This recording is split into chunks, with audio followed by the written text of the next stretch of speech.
Thanks for tuning in to the Zelos podcast, the show that's all about the pros behind the pros. I'm your host, Rocky Snyder. This week, I've got Todd Durkin with me. He is a master motivator and coach, but also happens to be one of the amazing presenters for Perform Better. And they will be having a 3-day functional summit next month, August 14th to the 16th in Providence, Rhode Island. It's the last one of the season. Join me there while Todd and myself will be presenting. Just go to performbetter.com. Check it out, the 3-day functional summit. You're not going to want to miss. And while you're on the website, check out the other event happening at the end of September. I'll be doing a 1-day workshop all about recalibrating movement from the ground up, where we look at the foot's relationship to movement up through the body and how to tap in to a lot of restricted movements by getting the foot to actually connect with the body. You can go to performbetter.com for both those events. And while you're surfing the web, let's go on to my website, rockysnyder.com, because I've got continuing education workshops for athletic trainers, physical therapists, chiropractors, strength coaches, and personal trainers. There's online and in-person workshops that are happening. And there's plus some, blogs and podcast archives if you want to scroll back in time and see who else has been on the show. Also, go to setantacollege.com. They've got Master's of Science degrees in Applied Sports Biomechanics and Movement Science. There's a track for Applied Sport and Exercise Psychology. Also, they have one for Performance Coaching and another for Sports Injuries and Return to Performance Management. Go to setantacollege.com, enter the code RS10 for 10% off tuition today. Follow us on Instagram at Rocky_Snyder. And if you haven't done so yet, click that subscribe button and give me some comments. Here we go. Well, Todd, this has been a long time coming as far as I'm concerned. If I look at all of the Perform Better presenters that I've had on this show, kind of gearing up for the summits and even in the off season, you've always been that dangling fruit that's just not that you're out of reach or anything, but I just haven't reached for it. And now you're here with me. I can't thank you enough for taking some time and coming on the Zealous podcast. Rocky, thank you, man. It's an honor to be here. Thank you for everything that you do. Your podcast is awesome. I know a lot of your guests that have been on are just awesome people, and I'm honored to be here and honored to serve your folks today. Right on. Okay, so aside from being I will say a long-term presenter with the Perform Better Mm. summits, I just give people an idea of your origin, more or less. Like, what inspired you to get into coaching, training, and all that? Where did that come from? Ooh, that's a good question. I grew up back in Jersey, and I'm the youngest of 8 kids, and I had the opportunity to play for a legendary football coach named Warren Wolf. I dedicated my latest book called Coaching Greatness to Coach Wolf. He is the winningest coach in New Jersey football history, the 5th winningest all-time football coach in America. And he's won multiple state championships. And growing up, he's the kind of guy that, as the youngest of 8 kids, we didn't have a lot of money. I was the lunch ticket kid, Rocky, and I think when you're growing up with not a lot of money and sports is something that you love to do, I realized at a young age football was my way out. And then Coach Wolf took me under his wing because I didn't really have a dad present in my life before age 10. And then my dad eventually came back into my life, but Coach Wolf was very pivotal.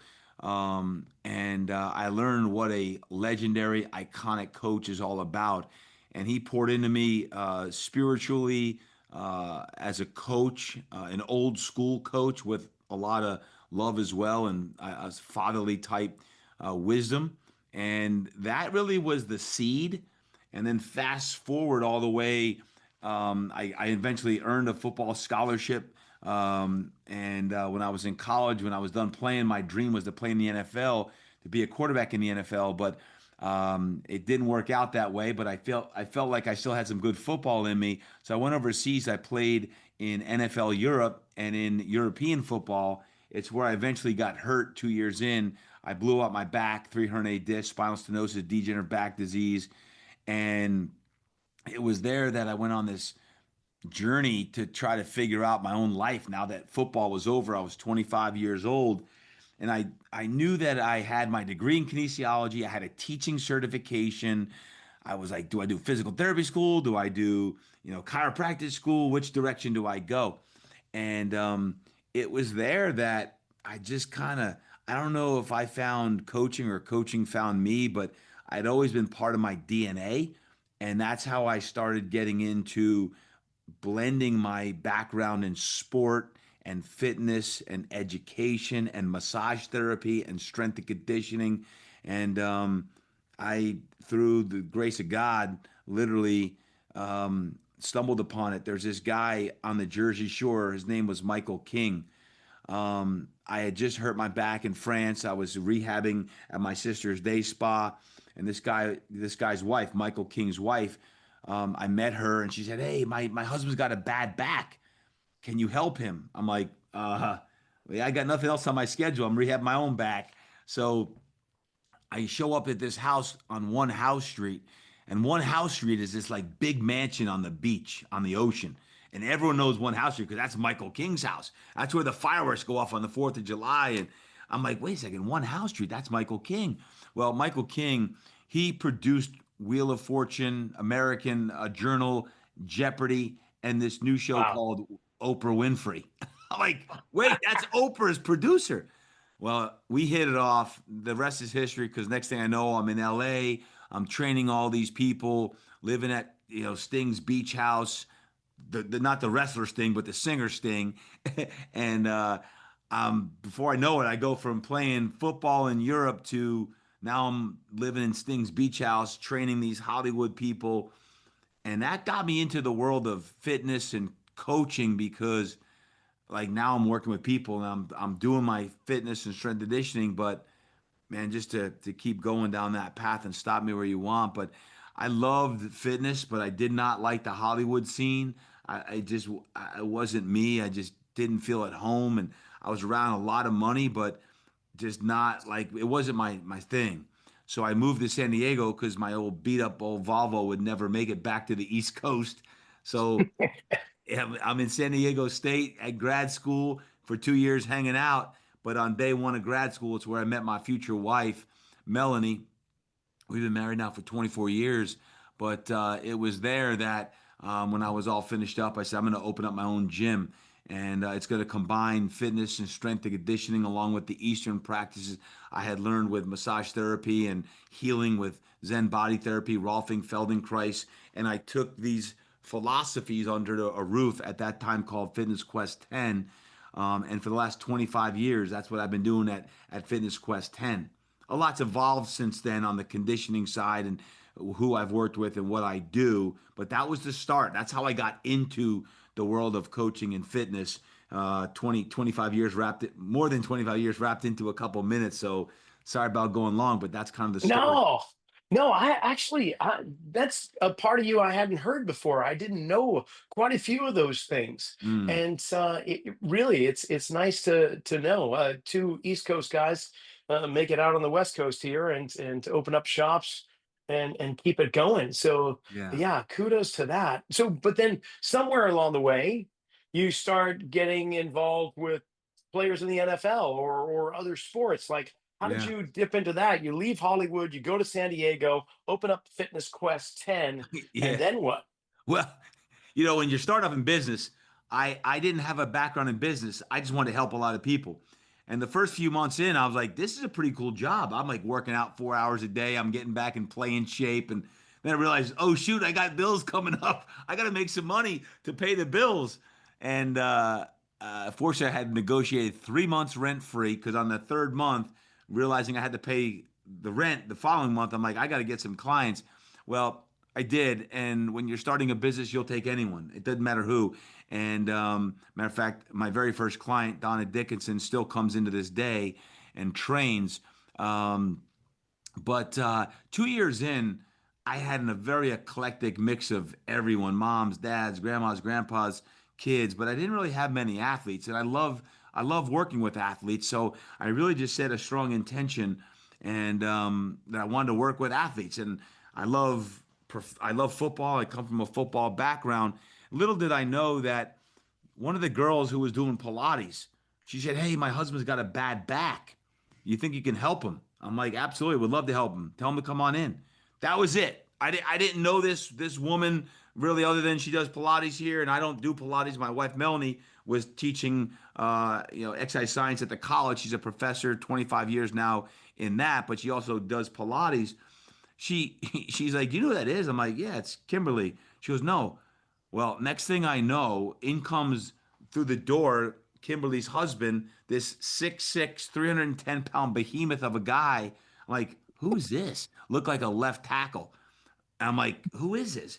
And when he introduced himself as Vaughn Parker, I'm like, wait, that is the left tackle for the San Diego Chargers. Vaughn Parker was Kimberly's husband, who I had known Kimberly for a year, and we always had a great conversation. It was about her, it wasn't about anyone else other than her. And when she said her husband had a bad back, Vaughn Parker came in, started doing massage therapy with me. And little did I know, this is the first session I had him. I'm doing this body work on him. He's on my table because I did a lot of body work in the beginning, a lot of Rolfing, structural integration, sport massage, and I'm working on his hip rotator. I got my elbows in his hips. He's like, "Oh my God, Todd, this is awesome. It's exactly what I need. I've never had anyone work on my hips like this." And I'm hearing this like splintering of his back. I'm like, "This is the weirdest thing. I've never heard this." And he's like, "Oh, right there. If you can get more." I'm like, he's big dude, so I'm like pulling down on the table, I'm pushing down, and I'm hearing this splintering get louder and louder. And he's like, "Oh, this is amazing." And as I go deeper and deeper, the table broke in half. My first client ever, my first pro client ever, table breaks in half. I got big 6'6", 310-pound Vaughn Parker, just signed a $20 million deal in the NFL. He's flat on his back on the ground, looking up. I can see the whites of his eyes. He's like, "What was that?" I'm like, "Vaughn, I don't know." But I'm sweating profusely because I'm like, I can't believe this has happened. I've been wanting to work with athletes. I had my chance, and I just had watched, I'm going to show my age here. I had just watched a VHS tape on Thai massage like the week before. So I'm Oh, so like, you're in the perfect spot for it. 100%. I take off my shoes, Rocky. I start like walking on his back. I'm doing I literally was creating stuff. I've got him in this boat stretch where I got his chest opened up and getting his chest. I'm into his piriformis. I'm walking on his legs. I'm like my hands on the wall. I'm getting my heel in his piriformis. He's like, "Oh my God, this is amazing. How long you been doing this?" I'm like, don't worry about it. I've been doing it for a long time. That's like my jersey's coming out. I'm like, right. I had never done it before. But but he's like, "This is amazing." We get done with that session. That was the first session I ever worked with him. He said, "Can you do this type of stuff down at the locker room?" He goes, "I'm real close with the athletic trainer. After the games, like on Mondays, I'd love to get you to come down and work with the guys." I said, "Of course, I'd love to."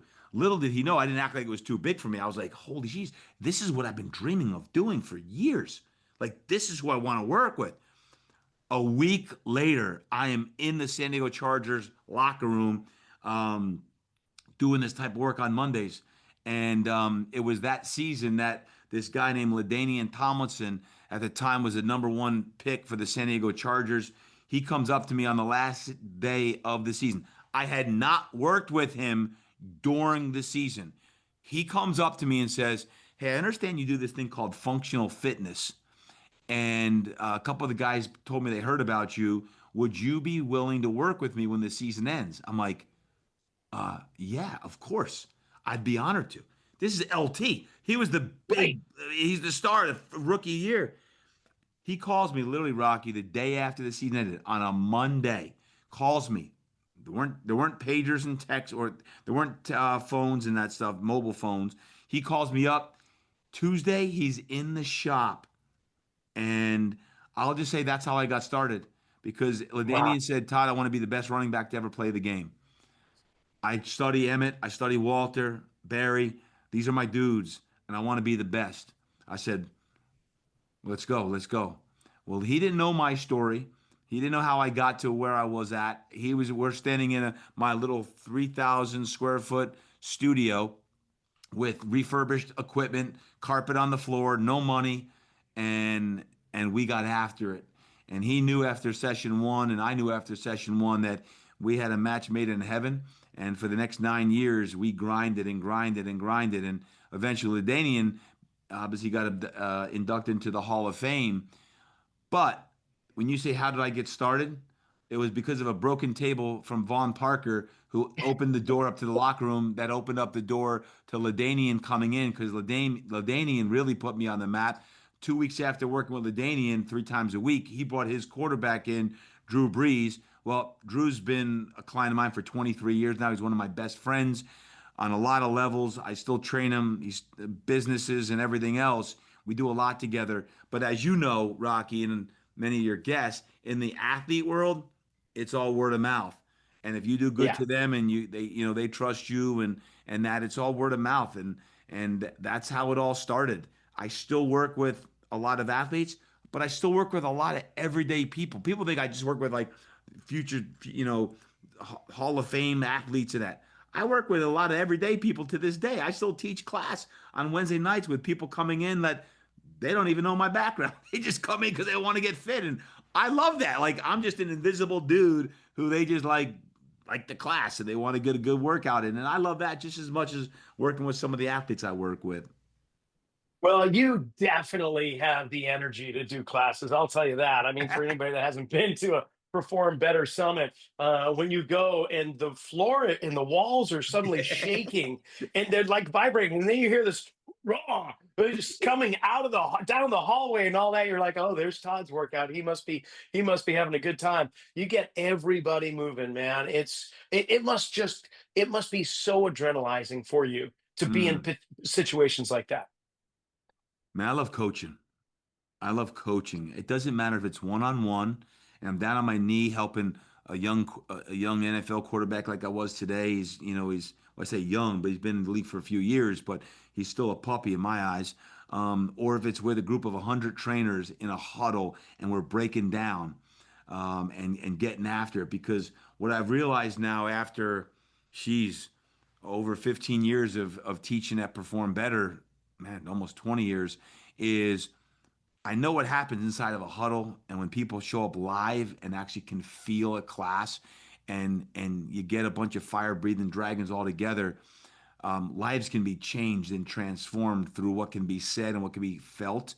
And I can give countless examples of businesses started and lives changed and marriages saved, like all these things from a class, from a session, because of something that someone experienced, and they said, "I'm going to go start this new business," and they go do it because of something that they experienced inside of a class or something that was said, and you give them the formula, and you become their mentor, or you're there for them throughout the process. So that's coaching, and that's what coaching does. And it's kind of grown in the Perform Better world, and when I present my workshops, energy is the name of the game. And I love when we have huddles. I love huddles. And it's probably because I was a quarterback. I love huddles. I love gathering people together, and breaking down and singing and chanting and oorah. And like, it's not how I walk around most of my days like that. People are like, are you always like that? I'm like, no, I'm not always like that. But you put a group of people together who work out and are really striving for the same thing, man, there's some beautiful things that can happen through fitness and movement. And the power of a huddle. It's no different if it's in football or any other sport, or if it's in at the end of a workout with 20 regular fitness enthusiasts or a bunch of passionate fit pros who want to change the world. There's nothing like the power of a huddle. This is a beautiful segue into mental skills coaching and mindset, because I'm curious. It's always been there, right? It's just it hasn't taken the spotlight as much as it has in recent years now, but it's looked on with less negativity. In fact, we don't call it mental health, we call it mental skills or development or something. But what part along the line in your career were you willing to Mm, be vulnerable to mm, start to incorporate this into your training? mm, Because I just my own experience, like these are the spiritual principles. There are certain things within my life that guide me, and and you want to impart them on the people that you're training because you know how potent they can be and how positive they can be, and yet you're really focused on the physical body, and and they're not necessarily coming to see you for the mental, emotional, spiritual side, but you feel like, "Ah, I gotta impart something." Like, when did that start with you? Because I know it has. Oof. It's a deep question, and thank you for asking that. I actually think they do keep coming back for the mental, emotional, spiritual side. They don't know it, but that's why, is because I've realized with many of my clients, not just athletes, but I mentioned Drew with 22 years, and heck, we have a lot of long-term clients. I think they might come in because they want to lose weight or they want to get faster, they want to get stronger, they want to get better. I think that's important, but I think they come back because of the mindset that every day or every session is instilled in them from a coach. Um, I can tell you that obviously the workouts are very important, and we want great workouts, but it's what happens outside of the session that's critical as well. It's what happens with some of these crazy videos that will go back and forth with my athletes, where I'm getting in their minds, in their literally their headspace, on that. And like I had literally today, Rocky, no joke, I had a gentleman, an athlete, who we shed tears together because of a struggle he's having in life right now. Um, that to me is coaching. That's mindset of where he's at as a leader and a man, and whether it be in marriage, whether that be on the football field, whether that be in life, is we had a real heart to heart about. And he's a young guy, um, and that to me is coaching. That's mindset of what does it take to lead? What does it take to be the man that you want to be or the woman that you want to be? And in this case, mindset, like where did I? It's evolved. It has evolved because right now, as we record this live, we're getting ready to launch something that has been an evolution of 20 years of coaching. Getting ready to launch a mindset coaching certification for coaches. And the whole point of that is, I believe, and I was sharing this with someone the other day, I believe that in the next couple of years, just as someone says, I want to be I am a strength conditioning coach, or they'll say, who's your strength coach? Or who's your trainer? They're going to say, who's your mindset coach? Who's your nutritionist? Who's your sleep coach? Like these things are happening now. Like there's teams that have mindset coaches or mental performance coaches, right? So, but it's kind of a gray area. It's just kind of like there's people like you and I that have always baked in mindset coaching because who we are. But I'm like, wait a second. There's a lot of coaches who don't even address mindset. They're just it's all about X's and O's and it's win or lose. And there's a lot of pressure nowadays with NIL and the pressure that there's a lot of money that can be made and money can distort things. And now you have parents involved and coaches involved and just the landscape of sport today. I'm like, there's a lot of pressure for kids. It stems all the way back going into middle school and high school because I had a kid the other day, high school kid. He's making money, like good, like real money, five figures in NIL stuff. He's in high school, let alone college. The kid I had 2 days ago, he's seven-figure guy. He's one of the top quarterbacks in all of college football. Seven figures. He's 19 years old. Seven figures. And I'm not saying you have to be that type of level of athlete to be have a mindset coach. It's the kid who gets benched or he gets hurt and he's dealing with she is dealing with all of this different pressure on that because of the pressure of sport today. So I got into it for one reason, and where this is at now is I've always been into the mindset side since I've been an athlete myself, like that leadership and mindset side. But I realize now guys like Drew and Jordan Love and Brett Rippin and all these guys I work with, mindset is as crucial for them as it is for the youth athlete, as it is to the mom or dad who's got a lot on their plate, trying to put bread on the table and doing all these things, and they're stressed out. It's chaotic. It's like, I just need my life back. Mindset, like, okay, let's reset the mindset today. So we're putting the stakes down as far as like where mindset performances and what we can do to help people deal with a more positive, optimistic mindset on a regular basis. Right on. Yeah, it permeates everything that we do. 100. Recognizing it for what it is, is just another step in the process. I mean, I I, I used to feel back in the early days, like '90s, when so-called functional fitness was rearing its head, and we were starting to get into the high intensity training. I measured my effectiveness as a trainer and a coach by how many people were bending over in the bushes after the workout. How hard can you push someone into the red zone? And of course, they would kind of love it and hate it at the same time. They come back, but then somewhere along the way, I stopped. I stopped that absurdity, and I began to look at what was the emotional outcome. Like, was there a personality change Yep. after an individual session, just one session? Like, how did they walk in, and how did they leave? And that's what I gauged my coaching ability on. And if they left feeling like, oh man, my day is just Yeah. a mess, right? Yeah. Then I didn't do it right. But if they leave saying, wow, I feel like I want to go do something right now. I've been doing ballroom dancing with my wife and we let it go. I think I want to go and sign up for some classes. Like, Mm, things like that actually happen, or the tears flow and there's this release. And we keep preach. Kleenex Preach. in every corner of the gym because Preach. it happens so frequently. I love it when you tap into that stuff, man. Uh, It's it's power for it's them. it's empowerment, right? It's empowerment.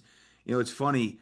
In my book, Coaching Greatness, um, it's funny you say that. In chapter 7, I talk about the greatest coaches train their athletes hard but appropriate. And the reason I put that in, I talked about how my training has changed a little bit since the early times because when I had Ladanian and Drew early on, I remember knockdown, drag out workouts that I wouldn't do today. And my Mhm. workouts are hard today, but the volume that we trained at was like a thoroughbred that's one step away from being euthanized. like, like, I think looking back, I think I probably did too much with them. Now you could beg, well, yeah, Ladanian, he's a Hall of Famer and this and that.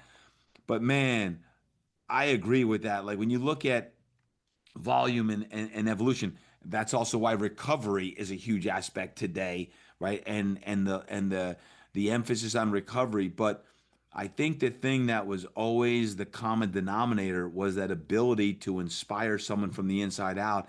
And why do the best coaches in the world have the ability to help people believe in themselves sometimes more than they believe in themselves? Meaning, you can instill belief in someone more than they even believe in themselves. And I think the best coaches I've ever been around, they will always either say or make me feel like I am better than I think I am.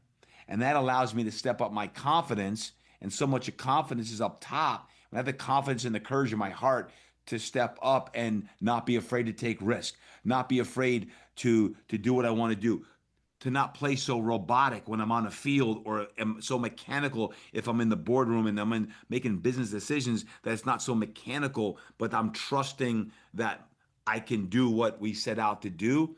I think the best coaches have that ability when you talk about, that aspect of training. I think the best coaches bring that out. Yeah, I would agree with you. Tell me, coach, the first half hour of every day, what's on your agenda? What do you do? I just need to know. Yeah. I'm a man of faith, so my morning routine, I know it's been beaten to a pulp, but my it's quiet time. From the time I get up, it's just getting into my home office. I usually open up a notebook. I got a notebook. I like to go a blank notebook here. I got my word next to me. I got a devotional. One of my clients is Pastor David Jeremiah, Dr. J. I call him. He's 84 years old. He's a mentor of mine. He's been a client for 12 years. He's got so many books and devotionals, but I've got a specific daily devotional that I read. I have that. I do a little, I'm a Proverbs guy, so I'll always read like, if it's the third of the month, I'll read Proverbs 3. If it's 27th of the month, it's Proverbs 27. And it's just kind of the book of wisdom. So I always read Proverbs and then some more. I'll read the devotional and I'll just sit quiet and I'll just journal. And I've got an actual journal that I have created, but right now I'm doing more open, blank space journaling of writing with where I'm at. I like to start with what I'm grateful for because a lot of times like many people's minds, I'm always thinking about what I don't have versus what I do have, and those gratitude times ground me in the beginning of the day to think about like grateful for sleep last night if I slept, grateful for the home, grateful for the family and health, like those basic things. And then I might go into other stuff, but I'd say the first 20 to 30 minutes is more quiet time. But in my holy hour, I call it my holy hour. That's when when I'm done with that, I take my pup. We go out. We got more walking time, gratitude walks, and get out. I like to listen to podcasts, Rocky, like this. I'll listen to podcasts, and then I come back to the home gym, and I'll get my home workout in my own place. So this way I just like my quiet time. I like my solitude time because once I get to the gym, it ain't It's quiet. on. It's chaos. So like from 5 to 7, between the workout, the shower, and the eating before 7 and getting there, it's like that's kind of my time. And I'm disciplined with my early morning holy hour, because without it, I feel really scattered and I get anxious. Anxiety will kind of creep up because there's a lot on the plate versus giving it all up to him and being like, man, I don't know what today's going to bring, but if you want me to deal with it, put it across my plate. I'm going to need you on my team. And I write, I journal, I put those things down, and then it's go time. So when I'm on point, which I'm pretty disciplined, Rocky. Like I don't get off too much. Like most days of the week, I'm doing that. Not so much on the weekends, but my routine on the weekdays are locked in. I love it. I love it. There's so many common factors when, and I share some of those with you too. Like I am the first one up in my house and it's quiet and I don't make noises. I don't hit the snooze button. I get right up out of bed and I get into it. I have some quiet time myself. And you mentioned gratitude just to share. Back last year in middle of October, I decided to have an exercise, a mental exercise, and that is to practice an attitude of gratitude. By every morning, the first thing I do is I write down three things Mhm. on my calendar that I am grateful for. And the caveat here, Todd, is I can't ever repeat the same thing.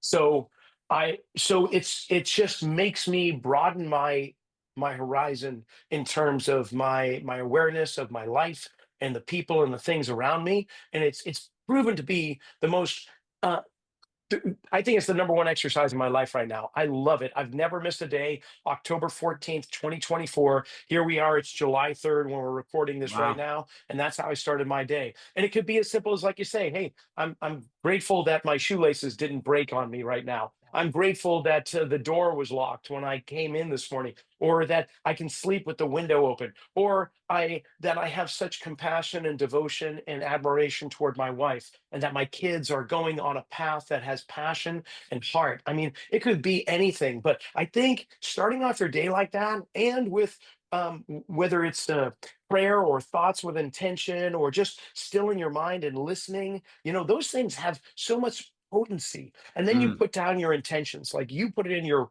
on. I have whiteboards and I have my laptop. That's where it goes on me. I've never been good. Oh wait, let me rephrase that. I have not taken the opportunity to really explore a mm, blank journal.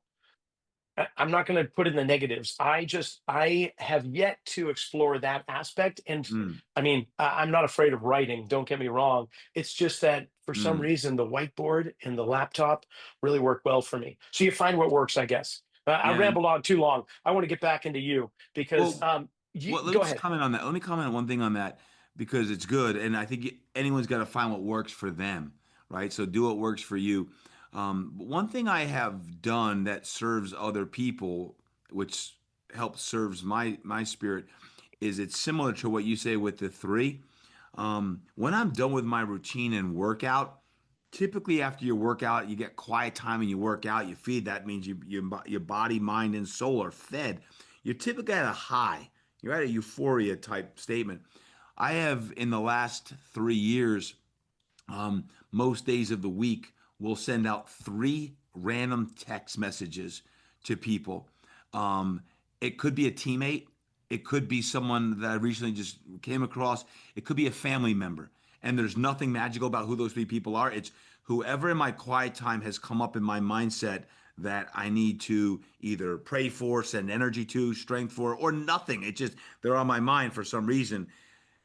That practice there has really made a magnificent difference because I I manifest it inside of me. Then I put out three texts or audio, video messages, and then I typically get response back. And what they respond back like, "Oh my God, thank you so much for thinking of me. I wasn't expecting that. And what can I do to help you? What's going on? Nothing. I just want to like." It's just been a really great way to connect. And it's something when you talked about the three, it made me think that's part of what I have done at the tail end of my time in the morning, which has made a huge difference. And I know by reaching out to people, you never know what you're going to hear back because sometimes you hear back what you don't expect to hear back. And next you know, you're connecting at a soulful level. And at the end of the day, isn't that what we're all about? We're here as coaches to help people be the best they can be on any level. And then next thing you're on a phone, a conversation on in the car or whenever, and you're like, it's real connection, real connection. Love that. Yeah, getting connected. But okay, I'm big borrow and steal, right? That's how we go through life in a way. Absolutely, And I'm gonna take absolutely. that from you, and I'm gonna run with that. I like that idea, Try it. especially after the workout when you're just in that positive kind of jazz situation. Because there's so many people in my life on my contact list on my phone that I think about often but don't reach out. It So could got be to one change that, person. It could be one, right? right? I mean, I do three. Could be a family member, could be a son or daughter, could be a coach. It doesn't matter who. It's just you're reaching out to three people or one. I love it. Mm. Okay. For those that are just listening to the audio version of this podcast and not looking at the video, Todd here is sitting in front of this elaborate bookshelf with a whole bunch of items, including some pretty impressive footballs on the top shelf there and a little bit of artwork on the wall. So here's my question, Todd. Out of all those things behind you, which one holds do you hold dearest? Which one has the most significance? All right, here we go. It's an anchor. It's an anchor. Out of all these Okay. footballs and football helmets and all. Yeah, this is my dude. This is a gift from my man Larry Indiviglia. And it says to Todd, the greatest of them all, love always Larry. I always anchor the energy in your room. Um, Larry's been a dude that's been by my side early 2000s. I always say everyone's got a dude. Everyone's got a dude or a dudette. And Coach Wolf, he had his guy. His name was Bear, and Bear was always with him. And he did his best work when Bear was around.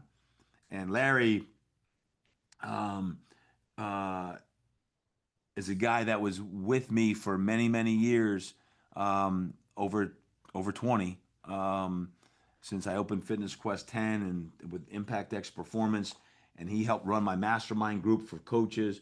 But this is probably the most meaningful one because Larry is a selfless man who did a lot of good for many, many, many people that no one really knows who Larry is unless you're inside my inner circle. But Larry would be at every live event I was at, and he would uphold the energy in a room.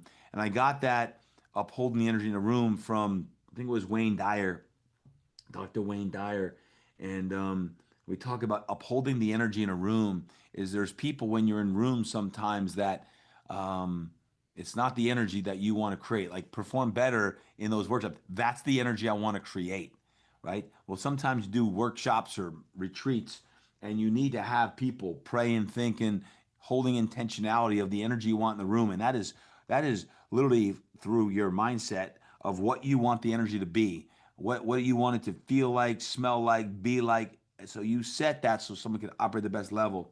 That anchor was a gift when Larry was retiring, and he's Mm. like, you know, to Roger Staubach was a good friend of his. He went to the Naval Academy with Roger and Drew Brees. He looks at as Drew because of our relationship. And that those words that he said on here, um, to Todd, the greatest of them all, love always Larry. You talk about a military man who he did the call of duty, but he just did it. He never looked for attention. He never looked for accolade. But man, oh man, you talk about someone who you want in the foxhole with you. I want Larry individually in the foxhole with me any day. Those are the kind of guys that we don't have enough of anymore. That you got guys around you or gals around you, that people that are with you in this fight that no one ever sees how hard it is and what you go through. We need people around us that are just foxhole people. Who's in your foxhole?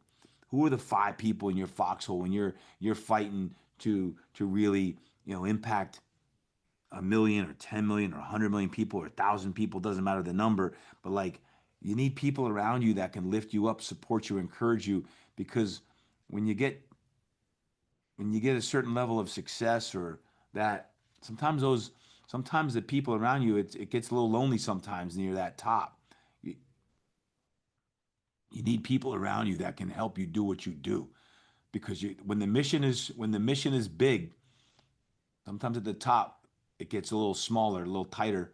And Larry Navigli is my dude. And that anchor, Wow. by the way, I've never been asked that question, Rocky, on a lot of Mm. podcasts. A lot of podcasts I've been on. I've never once been asked that question. And I didn't have an answer because, you know, You got a lot of stuff behind you, but there's a that is lot of pretty football powerful. helmets and a lot of hammers and there's a lot of stuff back there. I never really thought about that. But I mean, there's heck all like awards like trainer of the year. I gotta get the dust off some of these things. Like I got all the trainer of the year awards, and it's not one, two, three, four, five accolades and helmets and most things thrown in the Pro Bowl and like all these things from Drew and the Aaron Rodgers and these guys. Interesting. I went to the anchor. Wow. I've never been asked that Yeah, question, Rocky. man, Ever. I could feel it. Really touched you too. I mean, I Yeah. could, yes, just your words. That's Good. awesome. Yeah, everyone needs a dude or a dudette. I love that. Okay. So, with the time we have left, you really um chameleon is not seeming to be the right description, but more like, well, I like surfing, so it's kind of like you're surfing the waves and you're just going with energy and connecting with power greater than yourself to kind of help guide you along this path that you're on. So where is this path taking you? Even though you're keeping one foot in the gym and you love the coaching, like I can Yeah. see that you're really wanting to, as you say, create impact. So how Mm. are you creating impact moving forward in this upcoming year, in the remainder of 2025? Yeah. So in 2020, I wrote a book called Get Your Mind Right. Imagine that. Mm. Um, and soon thereafter, I wrote the book. My mind wasn't right. Mr. Mind Right Maniac here, Get Your Mind Right, just wrote the book. I went through maybe the darkest time of my life, besides the death of my father when I was just 20 years old. Um, I hit a 3.5 year valley that really challenged everything. I had my second knee replacement. My back went out, which was devastating. I needed what was told at the time I needed a 14-hour back surgery. I'm like, how do you do a 14-hour back surgery? Da, da, da, da. It was a really dark time mentally when you're physically in pain, as you know. It challenges everything. And here I am, like I had just written the book, Get Your Mind Right, and I'm battling and I sold a portion of Fitness Quest 10 because I literally thought I was done. Like I'm done. I'm out. I can't do this anymore. And it ended up I got diagnosed with sleep apnea, and I wasn't sleeping, and it was a crazy diagnosis of like, man, how long have you been doing this? Because this could lead to death. This could lead to heart attack, and you stop breathing 120 times that night for 20 to 52 seconds per episode. I'm like, that's impossible. I share that because it has led me to where I'm at now. 3.5 years in the valley when Pastor Jeremiah wrote my foreword to the book called True Strength, which came out last year. I had a decision. Do I write True Strength or Coaching Greatness? This book, Coaching Greatness, just came out. This was the easy one to write. It doesn't share my dirty laundry like True Strength. True Strength, I Mm. shared 3.5 years of hell. Um, and I said, I got to share True Strength first. If I'm going to be authentic and real as a coach should be, I'm going to share that stuff first. And in that, I share at the end after I got my mind right, because physically I got right, knees good, back, better, never had the surgery. That's another story. How the heck I didn't have a 14-hour surgery. I didn't have a surgery. Um, is I deepened in my faith, and I realized that no, it's not. I'm getting out of the industry. I'm going deeper into what I do and my gifts, because I got a window of time, like everyone's got a window of time, and I don't know if that's a decade. I don't know if that's 30 years. What? But what came out of that is I want my legacy to go way beyond me. We came up with the Impact Life Coaching Certification. So we now have 67 certified life coaches that once a year, every September, we have new life coaches being certified. I got a team of people that are helping me execute that.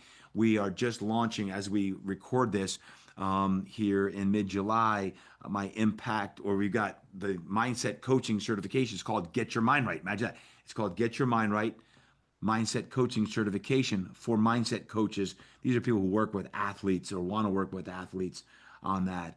And then lastly is really my big play last year, after a lot of prayer, a lot of thought, and taking 25 plus years of experience, is I started a fitness franchise. It's called Impact X Performance. Impact X Performance. And in that franchise model is we're taking fitness, recovery, life coaching, and faith, fitness, recovery, and life coaching. Now, fitness and recovery, as we know, those are tangible. Those are things that, it's what I've been doing forever. But I've always led a faith based business. Fitness Quest 10 is a faith based business. I'm just putting it more out in the forefront because I really don't care if someone's atheist, agnostic, Christian, Jewish. Like, it don't matter to me. We're going to train and we're going to do everything. I love you regardless of who you are. But if someone wants to step deeper into their Christian faith, we're going to have opportunities for them to do that. We already do. We have 6 locations. We have people that want to step deeper in their faith. They have opportunities. They opt into that. And there's some chapel services that I lead on the weekends for these people on that. And then the life coaching is what I've been doing now for a couple of years. We have our 67 certified life coaches that can coach within our 6 locations. Moving forward, I see 100 lighthouses across the country. I call them lighthouses, actual brick and mortar studios, lighthouses that are shining light into their own communities with fitness and recovery, life coaching, and faith on that. So that's what I'm up to now. I'm spending a lot of time spreading the gospel of fitness and recovery and life coaching and faith. And when I'm speaking this year, it's all on coaching greatness. And coaching greatness is all about what the best coaches in the world do. But for those people, coaches who want to go deeper and have a team of people like myself, that's called Impact X Performance. And we're also attracting a lot of people who are, quote, middle age, who have been in the corporate world for a while and they're burnt out. They want to have deeper impact with what they're doing. They want to just really go more into the fitness world. And now we have a system that they can do that, that's profitable financially, but also soulfully and with all of the different aspects of living, is fulfilling people's desire to create more impact, and that's called Impact X Performance. Wow, right on.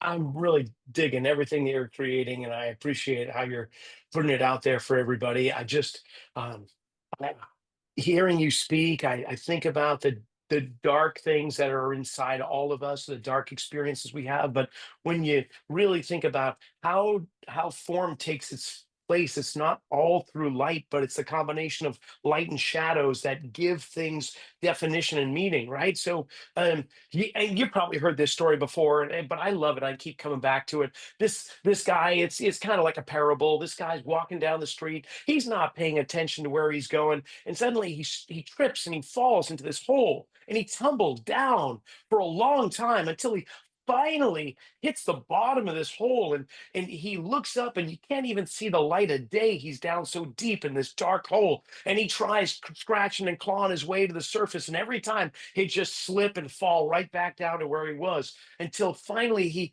admits that he can't do it alone and he has to call out for help. So he calls out when he hears somebody walking by the hole way up above, and he looks, and there's this doctor, and the doctor hears him. He sees him way down there. He writes a prescription and he throws it down the hole and continues walking by. And the guy just keeps on trying, and he hears somebody else walking by, and this time it's a religious leader, and he says a prayer when he sees him down there, and he keeps walking by. And it wasn't too long until he hears more footsteps, and here's this guy. He looks down, a complete stranger.